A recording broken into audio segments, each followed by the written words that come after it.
Sorry ma'am, मैं आपके घर नहीं आ सकता। अगर बॉस को पता चला तो आपको पता है कि वो मुझे जॉब से भी निकाल सकते हैं। आप कोई भी काम कहिए, मैं करूँगा, लेकिन आपके घर नहीं आ सकता। तो दोस्तों, ये कहानी आप सुन रहे हैं मधु लव स्टोरीज चैनल पर। मेरा नाम रोहित है। मेरे बॉस का नाम राहुल है। मैं एक अच्छी कंपनी में काम करता हूँ। काम ज़बरदस्त है। मेरा ऑफिस वर्क है। और मेरे जो बॉस हैं राहुल, उनकी वाइफ का नाम है शीतल। शीतल मैम बड़ी प्यारी हैं, बड़ी हसीन हैं। वैसे वो काफ़ी रिच फैमिली से बिलोंग करती हैं। मायके से भी वो काफ़ी अमीर हैं। और यहाँ ससुराल में तो वो काफ़ी ज़्यादा अमीर हो गई हैं। लेकिन उनमें एक खासियत है, वो काफ़ी ज़्यादा सज संवर कर रहती थी। हालांकि उनका मेकअप नॉर्मल होता था, लेकिन फिर भी स्टाइलिश वो लुक देती थी। ऐसा लगता था कि मानो चांद धरती पर उतर आया हो। वैसे वो मेरे बॉस की वाइफ थी। मैं उनसे नजरें मिलाता नहीं था, लेकिन नजरें चुराकर उनको जरूर देखता था। ब्लैक साड़ी उनकी फेवरेट थी। ब्लैक साड़ी में वो कहर ढाती थी। जब भी ऑफिस में कभी वो आती थी, मैं उनको देखता जरूर था।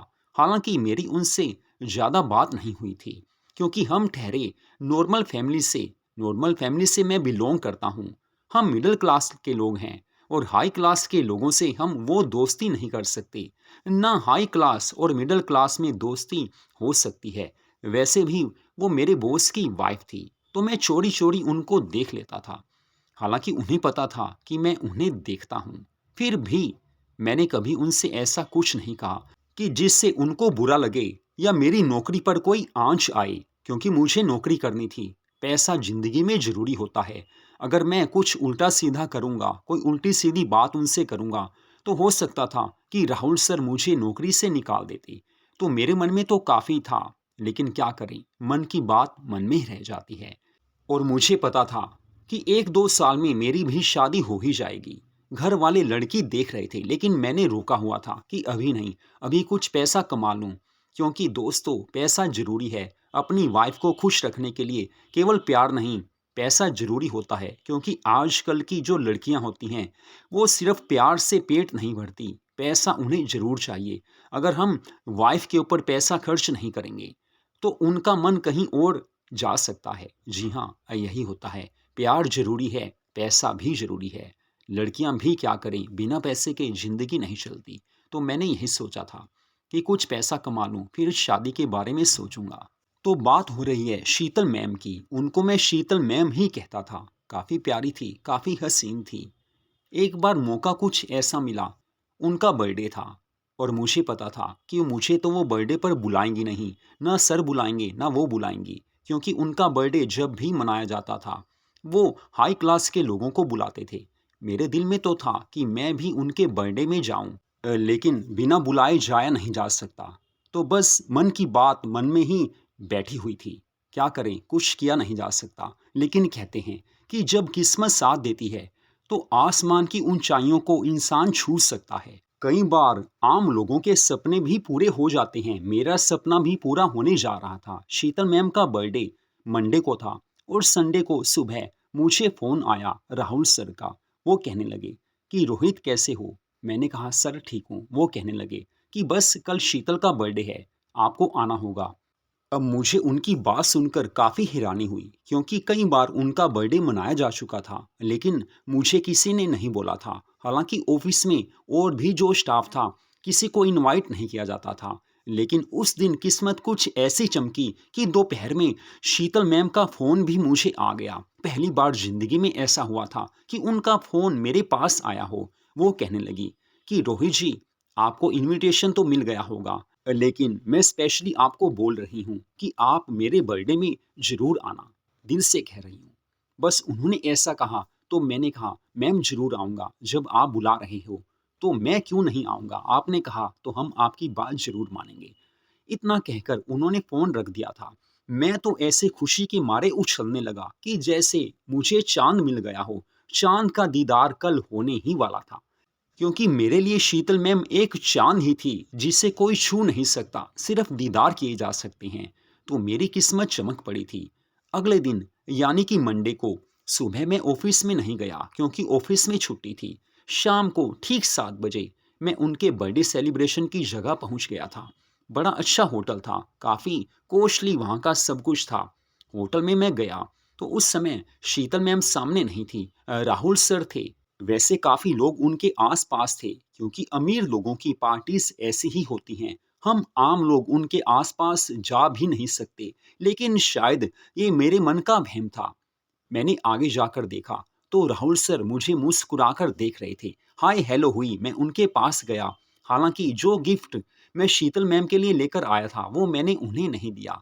वैसे मैं बताऊं आपको, शीतल मैम के लिए मैं एक प्यारी सी ब्लैक कलर की साड़ी लेकर आया था। मुझे पता था कि उन्हें ब्लैक कलर की साड़ी काफ़ी पसंद आती है। जिंदगी में पहली बार मैंने किसी औरत के लिए ड्रेस ली थी, वो भी शीतल मैम के लिए। मेरे मन में काफ़ी कुछ था, लेकिन ये भी था कि वो मेरे बॉस की वाइफ हैं, तो मन में अच्छी चीज़ थी, रिस्पेक्ट थी, लेकिन कहीं न कहीं मन में था कि काश वो मेरी होती, मेरी दोस्त होती, कुछ तो होती। तो दोस्तों, थोड़ा समय बीत चुका था। थोड़ी देर बाद शीतल मैम कहर ढाती हुई आ गई। जी हाँ, गोल्डन कलर की ब्यूटीफुल ड्रेस में वो नज़र आ रही थी। गोल्डन रेड कलर की उनकी ड्रेस थी। वो ऐसी ड्रेस थी दोस्तों, क्या बताऊँ। गाउन ड्रेस थी लेकिन डीप क्लीवेज बैकलेस वो ड्रेस, इतनी चमकती हुई वो ड्रेस थी कि जैसे सारे सितारे आकाश से धरती पर उतर आए हों। हर एक की निगाहें उनकी ओर थी। इतनी प्यारी वो ड्रेस थी कि बताया नहीं जा सकता। ऊपर से होटल के उस हॉल की लाइटिंग, सब कुछ ऐसा लग रहा था कि मानो इस समय शीतल मैम ही शीतल मैम हो और कोई वहां पर नहीं है। बस हर एक की निगाहें उनकी ओर थी। मैं थोड़ा पीछे था लेकिन उनकी ऊपर नजरें मेरी जमी हुई थी। मैं गया भी उन्हीं के लिए था। अगर मेरे को राहुल सर बुलाते शायद मैं ना भी जाता, लेकिन शीतल मैम का फ़ोन मुझे आया तो मुझे आना ही था। मेरी नजरें उनकी ओर जमी हुई थी। थोड़ा सा उनके करीब में आने की कोशिश करने लगा। कुछ आगे पहुंचा तो देखा ये उनकी स्लिट गाउन ड्रेस थी, यानी कि उनकी टांगे भी कुछ कुछ नजर आ रही थी जिसमें हल्का सा कट होता है। मुझे लगा आज तो मैंने चांद का दीदार कर लिया। मैं सब कुछ भूल चुका था। उनकी नज़रों में मैं देख रहा था, उनकी आंखों में देख रहा था, उनके सारे शरीर को मैं देखने लगा कि अरे, इतनी भी किस्मत हो सकती है। मैं तो कभी उनको ऐसा देख ही नहीं सकता था, लेकिन कहते हैं कि जब किस्मत बदलती है तो हर सपना पूरा हो जाता है। थोड़ी देर बाद काफ़ी लोग उन्हें गिफ्ट्स देने लगे। मेरा नंबर भी आ गया था। मैंने कहा, Sheetal ma'am happy birthday to you. वो मुस्कुराकर कहने लगी कि कैसे हो रोहित जी। मैंने कहा मैम अच्छा हूँ। मैंने उन्हें गिफ्ट दिया। वो कहने लगी कि ये ज़रूरी है। मैंने कहा मैम क्यों नहीं, ज़रूरी है तभी तो लेकर आया हूँ। फिर वो कहने लगी कि आप कुछ लीजिए, थोड़ा मैं गेस्ट्स को अटेंड कर दूँ। मैंने कहा हाँ मैम, काफ़ी है, मेरे लिए इतना ही काफ़ी है कि आपने मेरे से इतने प्यार से बात की। वो मुझे देखकर मुस्कुराकर आगे बढ़ गई थी। लेकिन इतने से ही मुझे ऐसा लगा कि मेरी ज़िंदगी की ये सबसे हसीन शाम है, सबसे खूबसूरत ये मेरी ज़िंदगी की शाम है। मुझे काफ़ी अच्छा लग रहा था। हालांकि मेरा खाने पीने की ओर ध्यान नहीं था, फिर भी मैंने कोल्ड ड्रिंक ली और कुछ खाया। लेकिन रह रहकर मेरी नज़रें शीतल मैम के ऊपर चली ही जाती थी। फिर मैंने क्या किया, एक सोफे पर मैं बैठ गया जो होटल के उस हॉल के अंदर लगा हुआ था। काफ़ी लोग इधर उधर बैठे हुए थे, लेकिन मैं ऐसी जगह बैठा जहां से शीतल मैम की ओर मेरी नजरें अच्छे से लगी रहें ताकि मैं उनको देख सकूं। एक प्यारा सा संगमरमर जैसा बदन अगर सामने हो, इतनी प्यारी लड़की, इतनी प्यारी औरत सामने हो, तो हर किसी की नज़रें उसके ऊपर टिकी ही रहेंगी। वैसे भी मैं उनको पसंद करता था। मन में तो काफ़ी खुश था, लेकिन आज चांद के दीदार ऐसे होने लगे कि बस जिंदगी की सबसे हसीन शाम ये बन चुकी थी। इतने में ऑफिस के कुछ लोग मेरे पास आए, लेकिन मुझे लगा इनसे बचना चाहिए। हाय हेलो हुई, फिर मैं जानबूझकर इधर-उधर चला गया ताकि उनके पास रह ना सकूं, क्योंकि मुझे शीतल मैम को देखना था। जब वो सब इधर-उधर हो गए, तो मैं फिर से वहीं पर आकर बैठ गया, क्योंकि गैदरिंग काफ़ी थी, ऐसे हम किसी को ढूँढ नहीं सकते थे। लेकिन शीतल मैम के ऊपर मेरी नज़रें जमी हुई थी। फिर 1-2 बार मैंने ध्यान किया कि शीतल मैम भी मुझे देख रही हैं। देखा 1 बार, 2 बार, 3 बार, दोस्तों कम से कम 7-8 बार ऐसा हुआ होगा कि वो जहाँ भी जाती, मैं उनको देखता था, तो उनकी नज़रें मेरी ओर वो देख ही लेती थी। नज़रें चुराकर वो मेरी ओर ज़रूर देखती थी। मैं इसी में खुश था कि चलो उनकी नज़रें तो इधर पड़ी। बड़ा खुश था यारो, वो शाम, वो रात भूल नहीं सकता। तो उसके बाद केक काटने का टाइम आ गया था। केक काटा गया। सब happy birthday to you Sheetal ma'am कहने लगे। क्लैपिंग हुई, मस्ती हुई। उसके बाद ज़बरदस्त डांस हुआ। शीतल मैम का डांस मैंने पहली बार देखा था। क़यामत थी वो, क़यामत। वो हसीन रात, वो हसीन शाम भूल नहीं पाऊंगा। उनके मस्त ठुमके, उनकी मस्त डांस की जो उनकी अदायगी थी, क्या कहें। सब कुछ अब भी आंखों में वो यादें ताज़ा हो ही जाती हैं। तो वो रात चली गई। अगले दिन सुबह मैं ऑफिस में गया तो सब बातें कर रहे थे कि बर्थडे सेलिब्रेशन तो ज़बरदस्त था। शीतल मैम काफ़ी प्यारी लग रही थी। मेरे से बात हुई तो मैंने कहा हाँ, शीतल मैम अच्छी लग रही थी। मैंने जानबूझकर कुछ ओवर नहीं बोला, क्योंकि मैं किसी को शो नहीं करना चाहता था कि शीतल मैम को मैं मन ही मन पसंद करता हूँ। कहाँ वो और कहाँ हम जैसे लोग। हम मिडिल क्लास के लोग और वो हाई क्लास की, रिच फैमिली की। एक कहते हैं कि चांद थी वो, चांद का टुकड़ा है वो। हम तो कुछ भी नहीं हैं। हम पत्थर हो सकते हैं लेकिन चांद का टुकड़ा उन्हीं को कहा जा सकता है। तो ऐसे ही दिन गुजरते गए। मैं इंतज़ार करता रहा कि कभी वो ऑफिस आएंगी। वैसे ऑफिस तो वो आती थी, लेकिन काफ़ी कम आती थी। तो एक बार क्या हुआ, ठीक 4 बजे मुझे शीतल मैम के नंबर से फ़ोन आया। मैं एकदम हैरान हो गया कि शीतल मैम का फ़ोन मेरे नंबर पर। तो वो कहने लगी कि रोहित कैसे हो। मैंने कहा मैम अच्छा हूँ। आपने कैसे फ़ोन कर लिया, आपने कैसे याद कर लिया। तो वो कहने लगी कि नहीं, बस याद करने की बात नहीं है। एक्चुअली में राहुल अभी घर नहीं आए हैं। मैंने उन्हें बोला था कि दोपहर तक घर आ जाना। थोड़ा वेट किया लेकिन वो नहीं आए। उनका नंबर भी नहीं लग रहा। तो मैंने सोचा कि आपको फ़ोन करके पूछ लूँ वो यहाँ हैं या नहीं हैं। मैंने कहा शीतल मैम वो यहाँ से तो निकल चुके हैं, अब मुझे नहीं पता कि कहाँ गए हैं। यहाँ से निकले उनको 2 घंटे हो चुके हैं। तो शीतल मैम कहने लगी कि ओके रोहित थैंक्स। ये कहकर उन्होंने फ़ोन रख दिया था। लेकिन मेरे लिए ये एक ऐसा सपना था जिसके बारे में सोच भी नहीं सकता था। घर जाकर सारी रात मैं उनकी उसी बात को याद करता रहा। वो ऐसे बोलती थी जैसे शरबत घोल कर किसी को पिलाया हो, इतना मीठा, बात में इतनी मिठास कि हर कोई उनका दीवाना हो जाता। और हम तो पहले से ही दिल हार चुके थे। लेकिन ये सब मेरे मन में था, उनके मन में कुछ नहीं था। मुझे पता था कि वो काफ़ी अच्छी हैं और अच्छे लोगों को ही दुनिया पसंद करती है। तो ऐसे ही दिन गुजरते गए, लेकिन ज़िंदगी में क़यामत का दिन आने वाला था। मैं उन्हें दिल से चाहता था, लेकिन मुझे नहीं पता था कि उधर भी कुछ हो रहा है। कहते हैं कि जब ज़िंदगी में अच्छा समय आने वाला होता है, इशारे अपने आप वक्त दे ही देता है। तो राहुल सर तो बाहर गए हुए थे, लेकिन तभी अचानक क्या हुआ, ऑफिस से निकलते समय ठीक 5 बजे मुझे शीतल मैम का फ़ोन आया। वो कहने लगी कि रोहित कहाँ पर हो। मैंने उन्हें कहा कि बस मैम मैं घर जा रहा हूँ। तो वो कहने लगी कि मुझे एक काम है, थोड़ा ऑफिस में जाकर बैठो, कोई बात करनी है। मेरे लिए ये गोल्डन चांस था उनसे बात करने का। मैं उनसे बात करने में ही खुश हो जाता था। ये मेरे लिए काफ़ी बड़ी बात थी। ऑफिस के अंदर मैं फिर से चला गया, क्योंकि ऑफिस वैसे तो 7 बजे तक खुला होता है, लेकिन नॉर्मल स्टाफ 5 बजे घर चला जाता है। तो ऑफिस में अपने कैबिन में जाकर मैं बैठ गया, उनसे बात करने लगा। शीतल मैम कहने लगी कि अंदर आ गए। मैंने कहा हाँ मैम आ गया, आप कहिए क्या कहना है। वो कहने लगी कि बस थोड़ी बात करनी थी आपसे। अगर आप फ्री हो तो आज शाम मेरे घर आइए। मैंने कहा मैम आपके घर राहुल सर तो है नहीं। तो वो कहने लगी कि मुझे पता है कि वो बाहर गए हैं। तो क्या आप मेरे घर नहीं आ सकते? मैं बुलाऊंगी, आप मना कर सकते हो। मैंने कहा नहीं शीतल मैम, ऐसे में नहीं आ सकता। तो वो कहने लगी कि मैं बुला रही हूँ, तुम मना कर रहे हो। मैंने कहा मैम कोई कारण होगा, आप किस लिए बुला रहे हो, ये तो आप कहिए। फिर राहुल सर बुरा ना मान जाएं, मेरी नौकरी खतरे में पड़ जाएगी। तो शीतल मैम कहने लगी कि मैं तुम्हारी मालकिन हूँ, अगर उस एंगल से देखो तो भी तुम्हें आना चाहिए। फिर मैंने उनसे कहा कि मैम एक्चुअली में आप बुला रहे हो, मुझे अच्छा लगा है, लेकिन मुझे नहीं पता कि मन में क्या बात आ रही है। समझ नहीं पा रहा कि क्या कहूँ। एक्चुअली में मुझे खुद खुशी हो रही है कि आपने मुझे घर बुलाया। ये तो मेरे लिए वही बात है कि जैसे कोई मुझे ज़िंदगी की सबसे बड़ी खुशी दे रहा हो। तो शीतल मैम कहने लगी कि बातें तो बड़ी अच्छी करते हो, लेकिन झिझकते हो। घर आओ, बात करते हैं। लेकिन अपने घर में बोलकर आना कि मैं आज घर नहीं आऊँगा, किसी दोस्त के यहाँ पर जाना है। मैंने कहा, शीतल मैम ओके, जो आपने कह दिया सर आँखों पर, आपकी बात टाली नहीं जा सकती।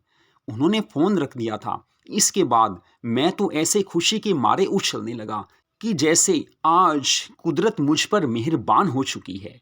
मैं घर गया और घर में मैंने कहा कि किसी दोस्त का बर्थडे है, रात वहीं रहूँगा। हो सकता है कल सुबह आऊँ या हो सकता है देर रात आऊँ, आप इंतज़ार मत करना।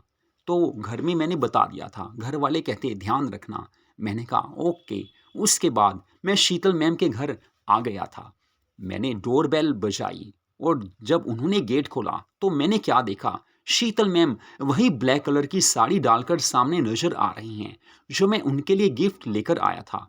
मैं उन्हें देखते ही एकदम हैरान हो गया कि मेरी लाई हुई साड़ी उन्होंने डाली हुई है। मैंने तो ये सोचा था कि साड़ी लेकर जा रहा हूँ, पता नहीं वो डालें या ना डालें। लेकिन उन्होंने वही साड़ी डाली हुई थी और बला की खूबसूरत वो लग रही थी। जबरदस्त मेकअप था उनका, उनकी आंखें ऐसी नशीली थी कि हर कोई उनका दीवाना हो जाता। मैं उनके घर के अंदर गया। उन्होंने अंदर से दरवाज़ा बंद कर दिया था, मेन गेट उन्होंने बंद कर दिया। उसके बाद हम दोनों उनके ड्राइंग रूम में जाकर बैठ गए थे। मैंने कहा, मैम आप तो बड़े सुंदर लग रहे हो। वो कहने लगी, क्यों नहीं, जब आप ये प्यारी सी साड़ी लेकर आए हो तो सुंदर तो लगूंगी ही ना। मैंने कहा, मैम ऐसी बात नहीं है, आप हर ड्रेस में सुंदर लगते हो। ये तो साड़ी खुशकिस्मत है जो आपके बदन से लिपटी हुई है। अब मैंने ऐसा कहा तो शीतल मैम मुझे ध्यान से देखने लगी। मुझे लगा कि शायद मैंने कुछ गलत बोला है। मैंने कहा सॉरी मैम, बस मन में था। तो वो कहने लगी कि मन की बात कह देनी चाहिए, अच्छा लगता है। मन की बातें हों, सच्ची बातें हों तो दिल को अच्छा लगता है। बस मुझे आपसे एक काम था, अगर आप फ्री हो तो बात करूं। मैंने कहा मैम आपके साथ ही हूँ, घर बोलकर आया हूँ कि कल आऊँगा। वो मुस्कुराकर कहने लगी कि चलो बातें तो होती रहेंगी, पहले कोल्ड ड्रिंक पी लेते हैं। फिर वो कोल्ड ड्रिंक खुद लेकर आई। हालांकि उनके घर में नौकर भी थे लेकिन शायद वो आज छुट्टी पर होंगे। पहले एक दो बार उनके घर में काम से गया था, नौकर थे, लेकिन आज कोई नज़र नहीं आ रहा था। फिर हम दोनों कोल्ड ड्रिंक पीने लगे। बातों बातों में उन्होंने बताया कि बस मुझे ये पूछना था कि मेरी बर्थडे पार्टी के दिन आपकी नज़रें बार बार मेरी ओर क्यों आ रही थी, बार बार आप मुझे ही देख रहे थे। मैंने कई बार नोटिस किया कि आप मुझे ही देख रहे हो। मेरे हिसाब से तो आपने कुछ खाया पिया भी नहीं होगा। मैंने सोचा, अरे यार ये तो मैम ने बात पकड़ ली। फिर मैंने उन्हें बात इधर उधर करते हुए कहा कि मैम ऐसा कुछ नहीं है। तो शीतल मैम कहने लगी कि मुझे बेवकूफ़ नहीं बना सकते, मेरी नज़रें हर चीज़ पहचान लेती हैं। मन में क्या है तुम्हारे, ऐसा क्या था उस दिन जो तुम बार बार देख रहे थे, तुम्हारी नज़रें मेरी ओर ही जमी हुई थी, क्या बात है बताओ तो सही। फिर मैंने कहा कि मैम आप बुरा तो नहीं मानोगी। वो कहने लगी कि बुरा क्यों मानूंगी, अच्छा मानूंगी, जो है सच बोलो। फिर मैंने उन्हें डरते डरते कहा कि शीतल मैम सच्चाई यही है कि मैं आपको दिल से पसंद करता हूँ, आप काफ़ी अच्छी हैं, आपकी नेचर अच्छी है। हालांकि आप काफ़ी रिच फैमिली से बिलोंग करते हो, आपके मायके वाले भी अमीर हैं मुझे पता है, और यहाँ तो आपके पास खूब पैसा है, लेकिन आप में पैसे का घमंड नहीं है। आप इंसानियत की एक मूरत हो जिसने कभी किसी का दिल नहीं दुखाया होगा। और आपके ऊपर ब्लैक कलर की ड्रेस ऐसे लगती है मानो आपसे खूबसूरत कोई हसीना हो ही नहीं सकती। मैं उनकी तारीफ करने लगा। वो मुस्कुराते हुए मुझे देखती रही। बड़ी मुस्कुराहट से वो मेरी ओर देख रही थी। मैं बातें करता रहा। मेरे मन में जो था मैंने सब कुछ बोल दिया। हालांकि मुझे ये नहीं पता था कि मैं क्या बोल रहा हूँ। जो मन में आता गया मैं बोलता गया। उसके बाद मैं रुक गया। मैंने कहा मैम आपको बुरा लग सकता है, लेकिन जो आपने कहा कि सच बोल दो, बस वही बोला है। तो शीतल मैम कहने लगी थोड़ा और, मुझे अच्छा लग रहा है। फिर मैंने कहा कि शीतल मैम सच बोलूं, उस दिन जो आपने बर्थडे के दिन उस शाम को गोल्डन और रेड ड्रेस डाली हुई थी, उसमें देखकर मुझे ऐसा लगा था कि काश आप मेरी होती, मैं आपको गले से लगा लेता। बस मैंने इतना ही कहा कि शीतल मैम बड़े प्यार से मेरी ओर देखने लगी। उन्होंने मेरा हाथ पकड़ लिया। वो कहने लगी कि सच में रोहित, तुम कितने भोले हो, कितने अच्छे हो, कितना प्यार है तुम्हारे दिल में मेरे लिए। लेकिन कहते हैं कि किस्मत सबकी अच्छी नहीं होती। हालांकि मेरे पास पैसा काफ़ी है, पैसे की कोई कमी नहीं है, लेकिन कहते हैं एक अच्छा दोस्त या प्यार करने वाला मुझे कोई आज तक नहीं मिला। राहुल अच्छे हैं, केयर भी करते हैं, सब कुछ हम दोनों में होता है, लेकिन वो प्यार जिसकी मुझे तलाश थी वो मुझे आज तक नहीं मिला। तुम मुझे ध्यान से देख रहे थे तो मैंने सोचा कि पूछती हूँ, शायद तुम्हारे मन में मेरे लिए कोई प्यार हो, लेकिन तुम्हारे मन में इतना प्यार है ये मैं नहीं जानती थी। तो वो कहने लगी कि तुम्हारे मन में क्या था कि तुम मुझे गले से लगा लेते, तो अब लगा लो, मैं पीछे नहीं हटूंगी। मैंने कहा मैम मैं ऐसा नहीं कर सकता। वो कहने लगी कि मैं बोल रही हूँ, जहाँ प्यार हो, जहाँ अपनापन हो, जहाँ दोस्ती हो, जहाँ एक दूसरे के लिए मन में जगह हो, वहाँ कुछ भी हो सकता है। वो खड़ी हो चुकी थी, मैंने उन्हें गले से लगा लिया। मुझे ऐसा लगा कि ना जाने जिंदगी की ये शाम फिर आए या ना आए। उसके बाद हम दोनों बैठ गए थे। फिर वो कहने लगी कि तुम्हारे घर में कौन कौन है। मैंने बताया कि मेरे घर में मम्मी पापा हैं, भाई बहन हैं, ब्रदर की शादी हो चुकी है। और वो मुझे कहने लगी कि तुम्हारी शादी कब होगी। मैंने कहा मैम अभी मेरा शादी का कोई इरादा नहीं है, अभी थोड़ा ऐसा है कि कुछ पैसे जुड़ जाएं, उसके बाद शादी कर लूँगा, क्योंकि शादी के बाद पत्नी के ऊपर पैसा खर्च करना पड़ता है। वो मुस्कुराकर कहने लगी कि हाँ ये बात तो ज़रूर है, लेकिन तुम्हारी शादी अच्छी जगह होगी। फिर वो कहने लगी कि तुम मुझे कितना पसंद करते हो। मैंने कहा मैम बता नहीं सकता, सच में। एक बात बोलूं, आप बुरा तो नहीं मानोगे। वो कहने लगी बोलो यार, आज कुछ भी बोलो, आज हर बात सुनूंगी। बड़ी किस्मत से तुम जैसे प्यार करने वाले मिलते हैं, तो आज मौका मिला है, मौका नहीं गंवाने दूंगी। जो दिल में है बात करते रहो। मैंने कहा मैम आप जैसी लड़की से शादी हो जाती तो मेरी जिंदगी स्वर्ग से भी ज़्यादा सुंदर हो जाती। मैंने ऐसा कहा तो वो कहने लगी इतना प्यार। मैंने कहा जो आप सामने नजर आती हो तो दिल में कुछ होने लगता है। मन की बात मैं बता नहीं सकता, लेकिन जो कहा है उससे काफ़ी और भी बातें हैं जो बताई नहीं जा सकती। वो कहने लगी कि हाँ समझती हूँ, तुम्हें क्या चाहिए, प्यार चाहिए, प्यार करने वाला प्यार के लिए तरसता है। कोई बात नहीं, तुम मुझे दोस्त मानो, कुछ भी मानो, मैं तुम्हारी हूँ। दोस्ती तो हो ही सकती है। बाकी रही बात हम दोनों के रिश्ते की, तो हमारा रिश्ता प्यार का रिश्ता है, जिसमें कुछ भी ना नहीं होती। जो तुम्हारी इच्छा है, जो मेरी इच्छा है, दोनों एक ही है। जो तुम कहोगे मैं मना नहीं करूँगी, और जब मैं बोलूँगी कुछ तो तुम मना मत करना। मैंने उनके हाथ पर हाथ रख दिया। मैंने कहा आई लव यू मैम।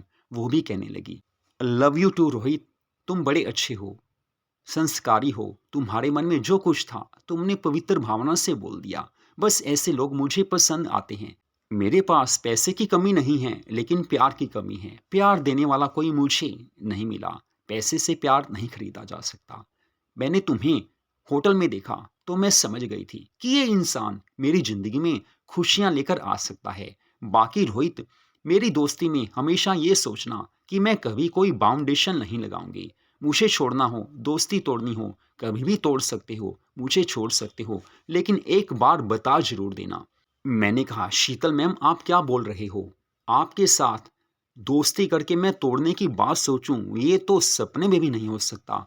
फिर वो कहने लगी कि चलो होटल में चलते हैं, खाना खाकर आते हैं। मैंने कहा मैम कोई देख लेगा। तो वो कहने लगी कोई बात नहीं, फिर क्या है, दोस्त हो। और मुझे दोस्ती में भेदभाव नजर नहीं आता। पैसा अपनी जगह है, दोस्ती का मुकाबला पैसा नहीं कर सकता। मैंने कहा चलते हैं मैम, जो आपने कहा सर आंखों पर। फिर वो कहने लगी कि गाड़ी पर चलते हैं। मैंने कहा मैम देखिए मुझे गाड़ी चलानी नहीं आती, मैं गाड़ी ड्राइव नहीं कर सकता। तो वो कहने लगी कि अरे यार मैं तो गाड़ी ड्राइव कर सकती हूँ, चलो मैं तुम्हें लेकर चलती हूँ। फिर हम दोनों गाड़ी में बैठ गए थे। एक प्यारे से होटल में वो मुझे लेकर गई थी, जो शहर से थोड़ी दूर था। हमें आधा घंटा जाने में लगा था। उस होटल में जाकर हम दोनों ने खाना खाया था। उसके बाद हम थोड़ा डांस करने लगे, क्योंकि वहाँ पर डांस का माहौल था, कोई पार्टी चल रही थी। हम भी दोनों पार्टी में वहाँ पर डांस में इंक्लूड हो गए। डांस करते करते मैंने उन्हें गले से लगा लिया था। इसके बाद वो कहने लगी कि अब घर चलें। मैंने कहा मैम जैसे आप कहो। फिर हम दोनों उनके घर आ गए थे। रात को वो कहने लगी कि अब तो ये साड़ी मुझे चेंज करनी होगी। मैंने कहा मैम आपकी मर्जी है, वैसे भी रात को साड़ी नहीं डाल सकते। तो मैं उनके बेडरूम में बैठा था। वो कहने लगी कि तुम मूवी देखो, मैं जस्ट अभी 2 मिनट में आई। उनका बेडरूम ऐसा था कि मानो सारी सुख सुविधा वहां पर हो। इतना प्यारा बेडरूम, मैंने शायद सपने में भी नहीं देखा होगा। मूवीज़ में भी इतना प्यारा बेडरूम मैंने कभी नहीं देखा था। थोड़ी देर में वो आ गई थी। उन्होंने ब्लैक कलर की ब्यूटीफुल नाइट ड्रेस डाली हुई थी और वो 2 कप कॉफ़ी लेकर आई थी। साथ में कुछ खाने का था। फिर हम दोनों कॉफ़ी पीने लगे। कॉफ़ी पीते-पीते हम दोनों मूवी देखने लगे। ब्यूटीफुल मूवी थी, रोमांटिक मूवी थी। फिर इंग्लिश मूवी देखी, थोड़ी-थोड़ी देखी। उसके बाद हम रोमांटिक फीलिंग्स हम दोनों के मन में आ गई थी। हम रोमांस करने लगे। ज़िंदगी की वो रात मैं कभी भूल नहीं पाऊँगा। वैसे हम दोनों का रिश्ता प्यार भरा रिश्ता था, जिसमें मुझे हर खुशी मिली थी। मैंने भी उन्हें पूरी तरह से हर खुशी दी थी। मुझे पता था कि उन्हें ज़रूरत है। उनकी प्यार की उस ज़रूरत को मैंने पूरा कर दिया था। उन्हें मन का प्यार चाहिए था, बाकी तो सब कुछ हो ही जाता है। जहाँ मन में प्यार हो, एक दूसरे के लिए अच्छी भावना हो, वहाँ पर आप कोई भी रिश्ता बना सकते हो। तो शीतल मैम मेरी ज़िंदगी की पहली और आखिरी वो औरत थी जिनके साथ मेरा प्यार हुआ। हालाँकि शादी मेरी बाद में होने वाली थी, लेकिन मुझे पता था कि शीतल मैम जैसी लड़की ज़िंदगी भर में मुझे कोई नहीं मिल सकती। इस कारण मैंने ये भी सोचा था कि हो सकता है कि शादी के लिए मैं घर में ना ही कर दूँ। तो शीतल मैम और मैं अब भी कई बार इधर-उधर मिल ही लेते हैं। बातें तो फ़ोन पर होती रहती हैं, क्योंकि राहुल सर काफ़ी ज़्यादा बाहर टूर पर जाने लगे हैं। शीतल मैम अकेली होती हैं। रात को हम जी भरकर बातें करते हैं और कई बार मुलाकात हो जाती है। कई बार हम होटल में मिलते हैं। असल में हमें ये लगा कि हम दोनों एक दूसरे की ज़रूरत के लिए ही बने हैं, एक दूजे के लिए ही बने हैं। ये शीतल मैम भी कहती थी और मैं भी उनकी इस बात को मानता था। बस हम दोनों में प्यार चलता रहा। आज भी ये प्यार मुझे मिल रहा है और मेरे प्यार में भी उनके लिए कोई कमी नहीं आ सकती। तो मधु लव स्टोरीज चैनल पर इस कहानी को आपने सुना। ऐसी प्यार भरी रोमांटिक स्टोरीज को सुनने के लिए मधु लव स्टोरीज चैनल को सब्सक्राइब जरूर कीजिए। दिल को छू जाने वाली रोमांटिक फीलिंग्स वाली ऐसी कहानियां हमारे चैनल पर आपको हर रोज मिलती रहेंगी।